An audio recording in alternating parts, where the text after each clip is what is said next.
मेरे साथ लाहौर से चले, हम जनूबी पंजाब से होते हुए यहाँ आए सवात में।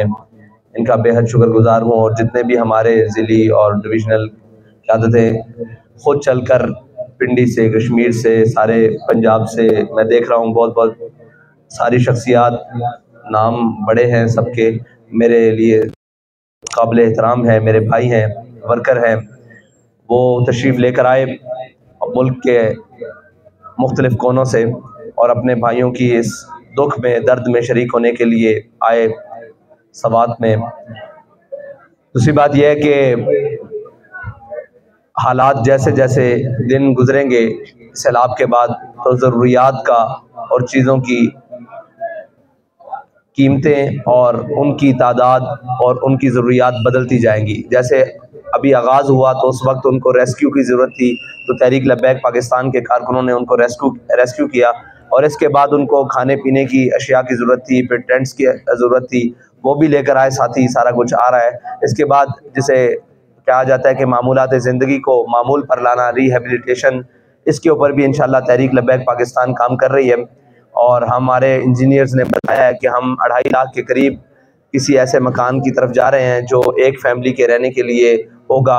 और जो भी हमारे भाई मुतासर हुए हैं इस सैलाब के दौरान, उनके घर गिरे या उनके घरों की पहले दौर में जब पानी उतर जाएगा तो पहली दौर में मुरम्मत की जाएगी, और फिर जिनके घर सफ़े हदसी से मिट गए हैं उनकी तामीर नौ के लिए इंशाअल्लाह मुकम्मल एक जामिया प्लान तरतीब दिया जाएगा, जिसके ज़रिए जितने भी हमारे मुतासर भाई हैं उनको ये चीज़ें फराहम की जाएंगी। और तीसरी बात यह है कि शायद यहाँ तो ज़री ज़मीनें हैं या नहीं, और आगे बिजाई का मौसम है या नहीं, लेकिन जनूबी पंजाब में और जहाँ भी सिंध में, पूरे पाकिस्तान में फसलें मुतासर हुई हैं, उनको इंशाअल्लाह मुफ्त बीज देने का भी ऐलान किया है। और उनकी काश्तकारी पर जो खर्च आएगा इंशाअल्लाह वो भी तहरीक लब्बैक पाकिस्तान ने सोचा है कि मुस्तकबिल में इंशाअल्लाह उनके साथ करेंगे।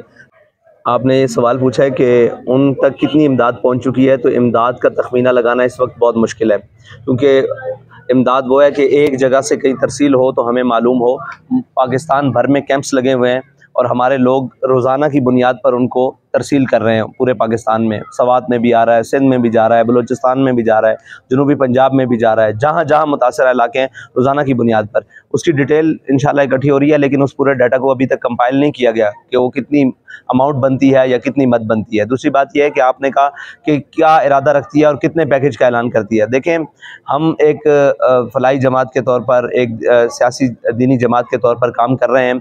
जैसे जैसे कौम हमें अमानत देती जाएगी, हम वही अमानत कौम के सुपुर्द करते जाएंगे। हमारे पास कोई एग्जैक्ट फिगर नहीं है कि हम इतने घर बना कर देंगे या इतने की मुरम्मत। जो हमारे पास कौम की अमानत हुई, हम वो लोगों तक, घर बनाने तक हो या घर की मुरम्मत तक हो या लोगों की ज़िंदगियाँ मामूल पर लाने के लिए हो, वो सारी अमानतें लोगों तक पहुंचाएंगे। और अभी तक अगर आप कहें कि रेस्क्यू, तो उसकी हमारे पास आ चुकी है। तकरीबन तहरीक लब्बैक पाकिस्तान ने पूरे पाकिस्तान में तकरीबन 13,000 लोगों को रेस्क्यू किया है। यानी यहाँ तो शायद ऐसे हालात नहीं थे, लेकिन जनूबी पंजाब, सिंध में और बलूचिस्तान में ऐसे हालात भी थे कि लोग, पानी जब आया तो लोग दरख्तों के ऊपर या इलेक्ट्रिक पोल्स के ऊपर चढ़ गए, तो लोगों को वहाँ से रेस्क्यू किया। वो 13,000 के करीब लोग हैं जिनको अभी तक रेस्क्यू किया गया है। बाकी जिनको खाना पहुँचाया जा रहा है वो तो लाखों की तादाद हो गई है। यानी रोज़ाना के इतने ट्रक्स हैं जो सैकड़ों बन जाते हैं, जो पूरे मुल्क में तरसील दे रहे हैं। और हमारे लोग ये नहीं कि सिर्फ उनकी इमदाद ट्रकों के ज़रिए रवाना कर रहे हैं, बल्कि हर ट्रक के साथ, हर खेप के साथ, राशन की खेप के साथ, खैमों की खेप के साथ, उसके साथ अद्वियात की खेप के साथ डॉक्टर्स की टीमें हैं। बाकायदा हमारे वॉलंटियर्स जितने भी कारकुनान हैं वार्ड सतह तक के, वो हर ट्रक के साथ 10-10, 12-12 अभी आ रहे हैं ट्रक। मैं रास्ते में भी देखता आ रहा हूँ, आप देखेंगे हर ट्रक के साथ ये मुख्तलिफ ज़िलों से, मुख्तलिफ यूसी से, मुख्तलिफ डिवीज़न से, मुख्तलिफ जनाब जोन से ये लोगों के साथ लोग आ रहे हैं। तो अभी मुकम्मल तखमीना नहीं होगा, ये जब सैलाब गुजर जाएगा या उसके बाद इंशाल्लाह वो हम वाइट पेपर जारी करेंगे कि तहरीक लब्बैक ने उसमें क्या किया। आपने हुकूमत की बात की, वो मकामी हुकूमत सूबाई हो या कौमी हुकूमत हो, वफाकी दारुल हुकूमत हो, उसमें बैठे हुए लोग, उनको अपने जलसे करने और अपनी हुकूमतें बनाने और अपने लोग ख़रीदने, MPs ख़रीदने और ख़रीदो फ़रोख्त से फ़ुर्सत होगी या अपने जलसे करने से फ़ुर्सत होगी। अभी पंजाब में पंजाब का CM जो है वो इमरान खान के जलसे मैनेज कर रहा है, तो इनको इस काम से फुर्सत होगी तो ये कौम की खबर लेंगे ना। और जो लोग काम कर रहे हैं उनकी राह में रुकावट डालना ऐसे ही है कि जैसे अपनी सुबकी मिटाने के लिए वो लोग कर रहे हैं। तो इंशाल्लाह बहुत सारी हुकूमतें ये सारे मिलकर भी रुकावट डालें, इंशाअल्लाह ना बाकी तंजीमों के और ख़ुसूसन तहरीक लब्बैक के ना कभी अज़म में कमी आई है और ना इंशाअल्लाह इनकी हथकंडों से ऐसों से कमी आएगी इंशाअल्लाह। सबसे पहले तो आपने जो सवाल किया हुक्मरान, सबसे पहले उनको अपने आप को शरीयत में ढालना होगा, ठीक है। उनको ये जानना होगा कि शरीयत हमारी जिम्मेदारी क्या कहती है।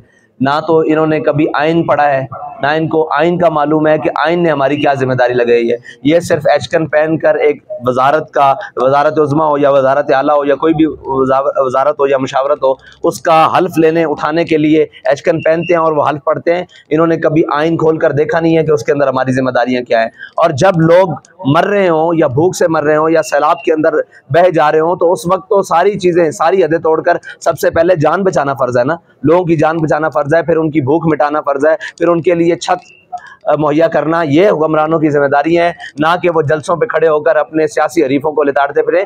जलसे करने का, सियासत करने का एक वक्त होता है, अब वो वक्त नहीं है। अब वो वक्त कौम को बचाने का है, कौम को इकट्ठा करने का है और उनके ज़ख्मों पर और दुखों का मदावा करने का वक्त है, उनके ज़ख्मों पर मरहम रखने का वक्त है।